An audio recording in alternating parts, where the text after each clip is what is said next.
On Primetime Politics tonight, the federal government is ending vaccine mandates next week for domestic travel and outgoing international flights and for federal workers. Why now? And how will the new rules work? MPs will debate the changes. And we'll discuss the timing and the impact with this medical expert. After banning Huawei from Canada's 5G system, the federal government moves to force private companies to report ransomware and other cyber attacks. I'll speak with this security expert about the new measures. And we'll begin tonight with a major move from the federal government today on vaccine mandates. Those mandates are ending next Monday, June 20th, for domestic travel on planes and trains and for outbound international travelers. Foreign travelers coming to Canada will still need to be fully vaccinated. The vaccine mandates are also being dropped for federally regulated workers, but the mandates could be reintroduced, the government says, if there's a new variant of the virus. Mask mandates on planes and trains, they'll remain in place. The mandates have been in effect since last October, and the federal government has faced building pressure to drop them in response to the latest health advice and the increased delays at major airports in Canada. But the government says the decision was based on health indicators, not airports.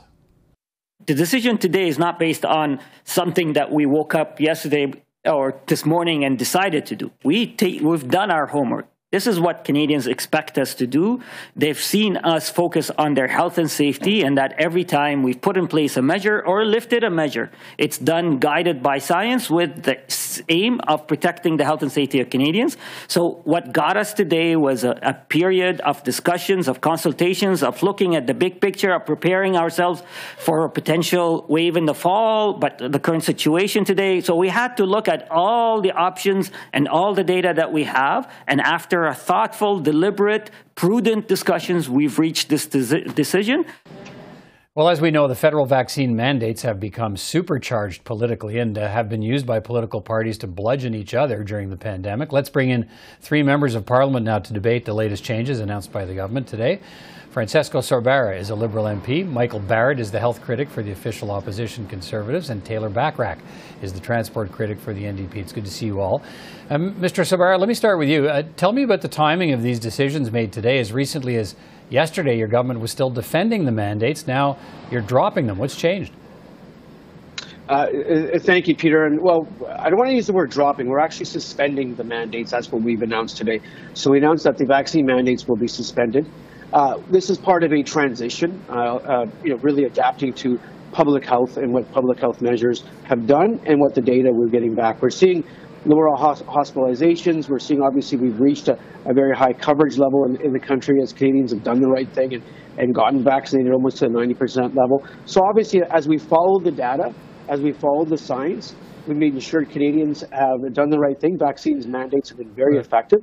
We've now reached a point now where we can suspend them and transition and move forward in a very prudent and safe manner where we continue to protect Canadians, Canadian travelers, and those individuals that work at airports and on airlines. Right, but Mr. Sorbara, look, nothing's really changed in the science during the last 6 months. We've known that 2 doses don't work to stop Omicron. But so I'm wondering why it's taken so long to lift those mandates. Again, the way I like to look at it is, and I use a term of responsible leadership, of being cautious and prudent during a pandemic, and that's what we have effectively done. And we've done the same thing with the vaccine mandates, where we've looked at it and said, they were very effective. We continue to receive the public health data from the public health officials, including Dr. Teresa Tam, and we take that into consideration. And now we've reached a point where we can suspend the measures that we've introduced, but continue to monitor the situation and continue to move forward as such. Let me move to you, Mr. Barrett. What's your view on the timing of this decision? Why do you believe the government made this call now, and should it have made it sooner? Well, the government's not been following medical science for some time. This was a political decision, and we've been very clear in our asks of the government for several months, and that's that they provide the benchmarks that Canadians needed to hit with vaccination rates and community transmission and all of the other epidemiological factors. And they've been unwilling. They've refused to provide that information. And as you said, as recently as yesterday, the government said, the science said we need to keep the mandates in place.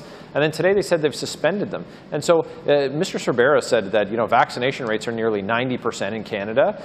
So I'm not sure to what end they would be reintroduced. Are they looking to close that other 10% gap? So we've got big concerns about this announcement, because it's not going to provide the confidence that Canadians need to continue to travel. And it's just really important to note, Peter, that up until today, there are people who've been missing births, funerals. They've been missing their loved ones, missing out on life because of these unscientific mandates, and the government hasn't provided any data to back them up. All right, Mr. Bachrach, what's your reaction to the decision today to suspend these federal mandates? Well, for 2 years, Canadians have been doing what's required of them to fight this pandemic. They've been getting vaccinated in record numbers. They've been wearing masks. They've been staying home when they're sick. And as the pandemic has gone on, they've seen the provinces adapt their approach. And so there have been more and more people asking questions about consistency, asking questions about the federal rules and why they're in place.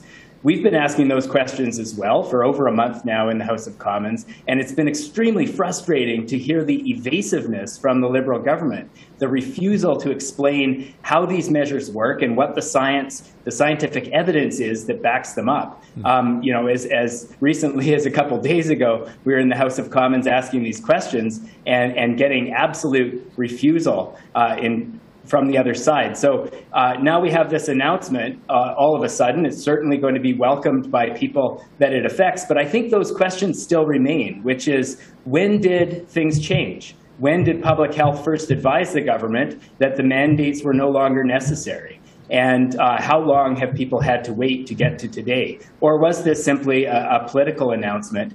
But at the same time, it comes back to, we need to be following public health, and the government has a responsibility to explain the science. All right. Mr. Sorbara, what about that? There are lots of questions today at the news conference with your cabinet colleagues about exactly that. What brought the federal government, what brought cabinet to this moment to say, okay, now we've seen enough to want to suspend these vaccine mandates without really telling Canadians exactly what's behind the decision? Well, one thing I do want to address right off the bat is, MP Barrett, who I have a great deal of respect for, stated that Canadians may not have the confidence to travel. I would actually beg to differ. I would say Canadians are traveling at very high levels. Everybody wants to go on a vacation from what I've seen, and people are traveling because, in fact, of the measures we put in place to ensure that travelers are safe, that people are vaccinated when they get in airplanes at the highest levels we can get to, that Canadians can travel domestically and know that they're safe, that people working at the airports. But you're saying but you're saying all that's changing now. All of a sudden, all kinds of unvaccinated people are going to be traveling in airplanes with people who are vaccinated. Well, sorry, there's a slight time delay there in terms of your question, Peter. What I'd say in terms of this is, again, we've suspended the mandates. This is showing adaptability in a transition moving forward. I applaud that. At the same time, we need to be cautious. We are continuing to follow the health and medical advice. With regards to 2 doses or anything further, there has been some comments. Obviously, that's under review. We will continue to review the science, and that's what we've done all along. Okay. And there's no, Peter, and to my colleagues, there's no perfect time in terms of managing wishing away COVID, or a magic day when you can stop it or not stop it. We have to be realistic about this. We've had more people die this year versus. I'm not sure that's what your colleagues are saying. What they're saying is, show us the information that led you to the decisions you made today. But, Mr. Barrett, the government's warning that if there's a new variant this fall, if there's another wave, these mandates could be reinstated. How easily do you think the government could reinstate mandates if there's a new variant or a wider outbreak?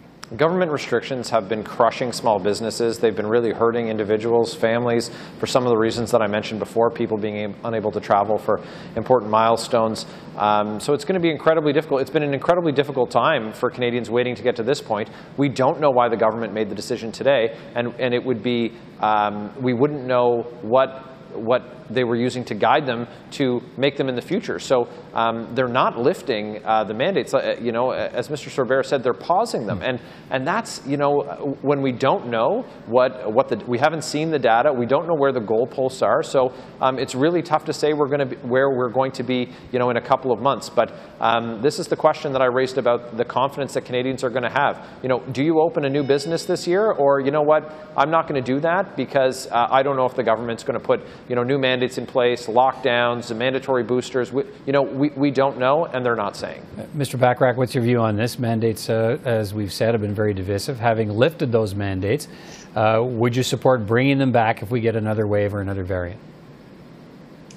Well, Peter, we need to follow public health advice. And really, this comes down to trust. It comes down to trust that needs to be built on transparency. Near the beginning of the pandemic, the government was doing a much better job of explaining how things work, explaining the health science and why certain measures were being chosen. And frankly, I think that the last couple of months of them absolutely stonewalling very reasonable questions has eroded public trust and puts us as a country in a very difficult situation when it comes to responding to future public health crises. We need the government to be more transparent, and we need them to answer reasonable questions so that people can have faith in our process. All right. Mr. Sorbara, if the government's objective, and that was stated today by cabinet ministers as well, is to get more people vaccinated, get more people boosted, how does relaxing the rules, suspending the rules as you've done today, encourage people to get more shots? Well, Peter, thank you for that question. What I would say is, you know, we need to encourage all Canadians to get that third booster shot. We know it's very effective. We know it's very efficient. At the same time, we've seen the public health data come back to us, and we've seen the hospitalizations go down. We've seen the 90% rate, which is a very, very good thing. We've seen the provinces adjust their measures. And you know what? We've followed public health guidance and the science behind it and the data, and that is why we're suspending the mandates now. In terms of having a public health campaign to get the booster shot up, you know, that's something I encourage fully to do so. I tell my constituents, please get your booster shot. Mr. Barrett. And I think that's going to be something we need to do. Mr. Barrett, what do you think the connection is here between restrictions imposed by governments and trying to push people to get vaccinated? What have we learned about the last number of months?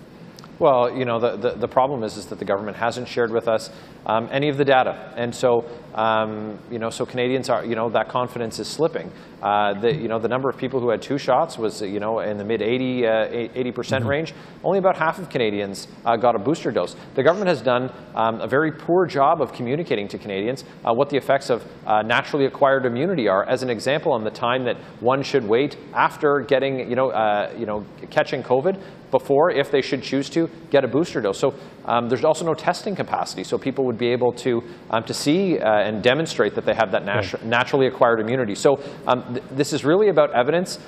We heard that from Mr. Bachrach, that the government did a better job early on trying to communicate with Canadians. It seems that they've checked out, and now we're just going to be surprised when they want to make a political announcement. A final word to you on this, Mr. Bachrach, in terms of, I guess, the challenge of getting more Canadians boosted at this point. Yeah, vaccines work, and I encourage everyone who is eligible to get 2 doses and the booster if they qualify. At the same time, we need the government to explain the objective behind its different public health measures. Okay. And if the objective is to encourage more people to get vaccinated, then we need them to say that and be clear with the data and show progress over time. And that's where they've been falling down. But we're not out of this yet, Peter. We've still got a lot of work to do together as a country, and I hope that we can get that trust back. We can show the transparency that's necessary to move forward together. All right, gentlemen, thank you all for your time tonight. Appreciate it, and we'll talk again soon. Take care. Thanks so much. Thank you. All right, let's get an expert view on the timing of this announcement, doing away with vaccine mandates. Dr. Isaac Bogoch is an infectious disease expert at the University Health Network in Toronto. He joins me now. Dr. Bogoch, good to connect again. Thanks for your time today. I do appreciate it. As you know, this issue has been highly politicized, but what does the science tell us on whether the timing is right now to drop these federal mandates? Right. Yeah. So I completely agree. We've definitely heard various opinions on this, but when we just look at the data, it's clear that the policy, I mean, 2 doses of a vaccine, while certainly providing protection against severe illness, hospitalization, and death, it doesn't really do much during the Omicron era for providing protection against getting the infection or onward transmission of this infection. Now, I remind people that earlier on in the pandemic, with the original virus, with the Alpha variant, to some extent with the Delta variant, 2 doses of the vaccine provided pretty reasonable protection against infection and onward transmission. It's just a lot of that has been lost with the Omicron variant. 2 doses still provides protection against severe infection, and 3 doses, of course, is better than 2, especially for the older populations from that regard. Right. Could this have been done much earlier? What makes it the right time? Well, I think there's a lot that goes into it, and obviously there's more than science, public health, and medicine, and I'm sure there's other components and political aspects to this as well. But we started seeing the Omicron variant take off in Canada in around December of 2021, and certainly we've had 2 waves, a BA1 wave and then a BA2 wave. And, it was known around the earlier time of Omicron that these vaccines were, again, helpful against severe infection.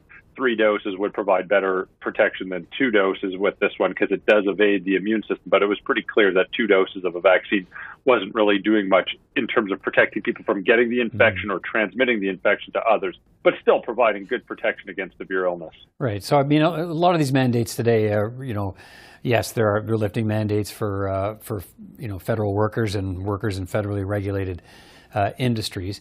But a lot of them deal with travel and moving around. I guess it sounds like what you're saying. In other words, is the whole real life experience we've been through challenging now the validity of vaccines for things like travel? Yeah, it is. I just think the policies have to explicitly state the goal, right? What is the goal of the policy? If the goal of the policy is to encourage people to get vaccinated, probably did, but I think we've squeezed enough juice out of that, and I think people who have chosen to get vaccinated have been vaccinated, and those who have chosen to remain unvaccinated are probably firm in their choice at this point in time. If the goal was, hey, let's create a safer indoor space, let's prevent transmission in an indoor environment, I think it was very effective. It helped. It wasn't perfect, but it certainly helped create a safer indoor space for earlier variants, but with the Omicron, it just doesn't do the same. I think we should still keep an open mind, right? They're working on updated vaccines, especially geared toward the Omicron variant. Hopefully those are successful, and hopefully we're able to regain some of that protection against infection and onward transmission that we saw with the current vaccine that we have earlier on in the pandemic. Some have suggested the other way to go here could have been, instead of dropping mandates, would be to harden the mandates. I'm not sure how much of an appetite there is for that, but to double down and change the definition of fully vaccinated, perhaps to include at least 1 booster dose. And we know that less than 50% of Canadians have been boosted. So how effective would, I guess, hardening the approach be? Yeah, that would be very challenging to do for 2 reasons. One is that, we got to timestamp these conversations, but if you look at the data that we have today, 2 doses of a vaccine plus an infection is roughly equivalent to 3 doses of a vaccine. So there's a lot of people with 2 doses plus infection, but they weren't able to document the infection because community level screening and testing has scaled back dramatically. So that's one issue. The second issue is that the National Advisory Committee on immunization has suggested that if people have been infected, and we know a ton of Canadians have been infected over the last 6 months, if people have been infected, you have to wait 3 months before you get your booster vaccine. So, if you mandated a 3rd dose of a vaccine, you would, what are we in, June, July, August, September, it would prohibit people from traveling for 3 months until they could get that booster vaccine. So I think there's some science plus policy barriers that would get in the way of mandating a 3rd dose. The government says it will reinstate the mandates if there's a new variant. So 2 things, I guess. How likely are we to see a new variant that will require a reinstatement of the mandates? And 2, how easily can you go back to mandates after dropping them? Oh, I think it's hard to put the genie back in the bottle, but again, I'll leave that to the politicians to navigate. I think that'll be very tricky. Related to the other points, there are going to be new variants. Of course there are. This is a virus that mutates pretty quickly. We've seen variants emerge overseas and quickly come to Canada. I think the goal obviously is with the current vaccine program, with perhaps updated vaccines, with current antivirals and access and lower barriers to antivirals and therapeutics, we can just continue to lessen the impact that this virus has on Canadian society and, of course, on the whole world. And hopefully this, it's not going to disappear, but hopefully the impact that it has continues to peter out. It makes me want to finish on this. It's sort of a broader question, and you've sort of alluded to it. Where are we, do you think, on the management of COVID-19 in general? We were all taken by surprise when the pandemic hit.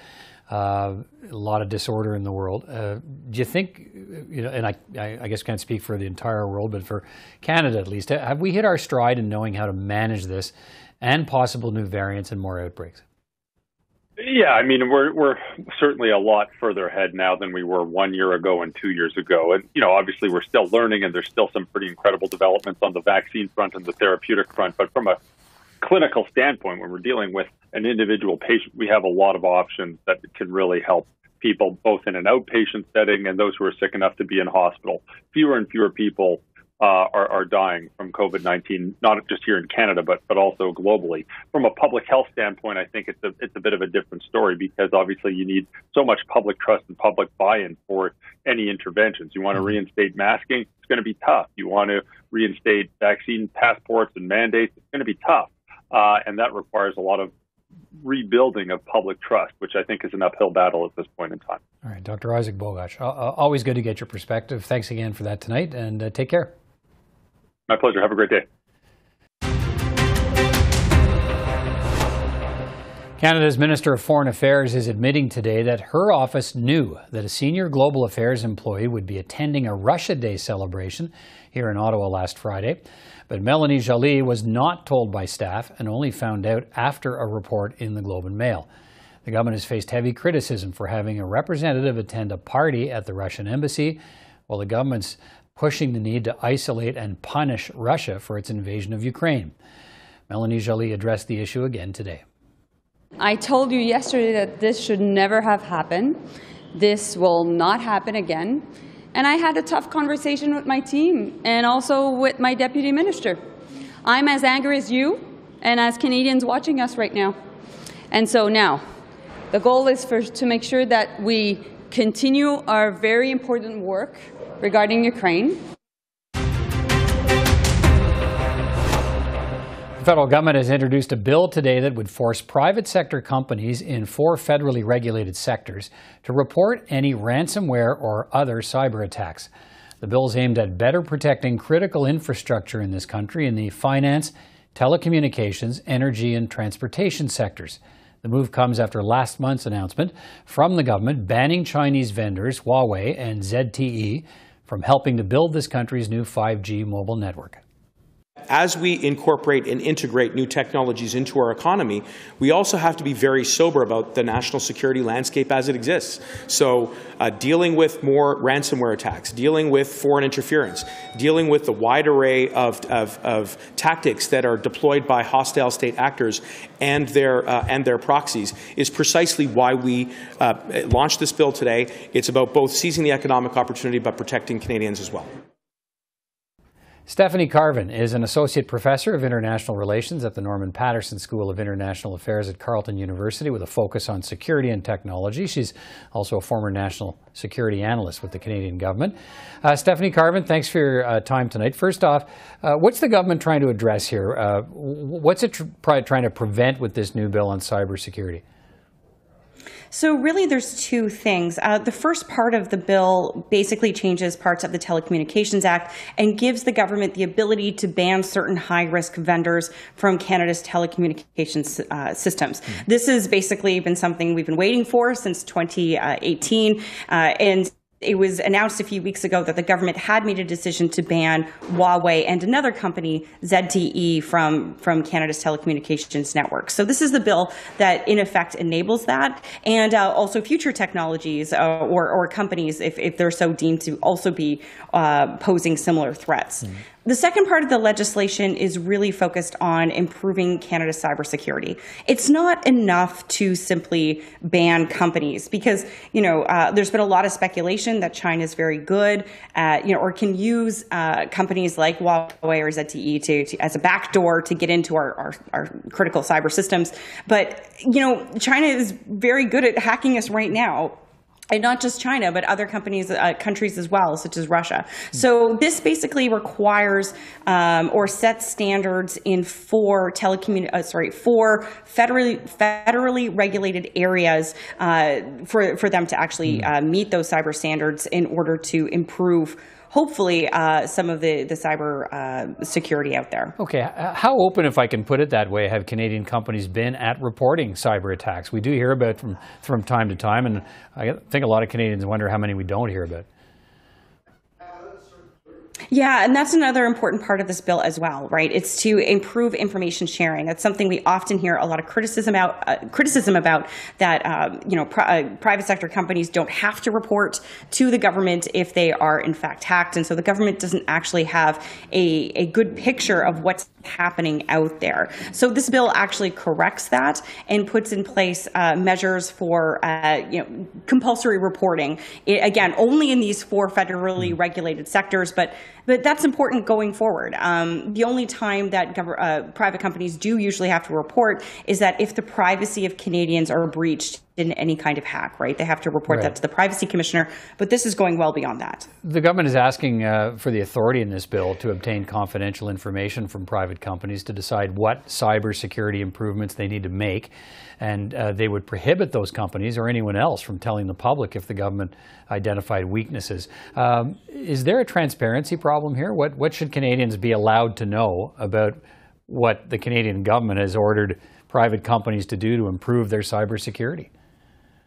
The legislation as written does have some concerns from a transparency perspective. I think you spelled that out. There is a lot in this bill that allows the government to put out orders in secret, and that's not great from a transparency perspective. When speaking to high-level officials earlier today, they're quite adamant that these are extraordinary measures, and they would only use them in the case, for example, if there was a vulnerability that they didn't yet want to make public because other people could take advantage of the knowledge that there is a security flaw out there that could be, taken advantage of. So, in that sense, they would want to keep it secret. But I would hope that in the committee stage, that as this bill is being studied, that we can find ways to make it more transparent, some kind of reporting mechanism. I do note that in the cyber, the second part of the legislation about improving cybersecurity, that there is a reporting requirement to Parliament, but that's lacking in the first part of the bill, and I think it's something that's needed. The bill doesn't actually, as I see it, identify the companies covered by the measures yet. That list is still being compiled. But what kinds of companies are we talking about? Well, really, it could be any company. And, this has also been some concern. So, for example, we're obviously going to think of the large telecommunication companies like Bell, Rogers, TELUS. But, there's smaller companies out there as well. And, they may, in good faith in the future, install some technology into their systems and then be told, no, you have to take it out. And by the way, the legislation stipulates that we don't have to give you any money for that. And these are two very different propositions for a company like, say, Rogers or Bell versus, say, a much smaller, internet provider, say, perhaps in a local or rural community. So I think this is something that may come up in the future, that, could be excessively punitive to smaller internet service providers, for example, and may in fact hinder competition if they're penalized in this way. The bill would impose expensive penalties on individuals. I think it's $1 million and $15 million for others. Companies that don't do enough to protect themselves against cyber attacks. Do those penalties, I'm not sure how they compare to what other countries are doing, but do they go far enough? Do they send the right message? That's a really interesting question. I mean, certainly my eyes kind of popped when I saw those numbers, and I believe it's on a daily basis in some cases. So, but that's up to the tribunal, to judges and things like this. If certain companies are not deemed to be in compliance, I would hope that before we actually got to that stage, that some kind of agreement could be put forward. But yeah, I mean, I think if a company was looking at having to face a $10 million fine because they weren't compliant, they would probably seek to find a way to be compliant, or at least find some kind of compromise with the government going forward. It's a large sum of money. All right. Stephanie Carvin, good to get your perspective on this legislation introduced today. Appreciate your time tonight, and thanks for joining us. Take care. Thank you. And that's all for another edition of Primetime Politics on CPAC, the cable public affairs channel. I'm Peter Van Dusen, and from all of us here at CPAC, thanks for watching.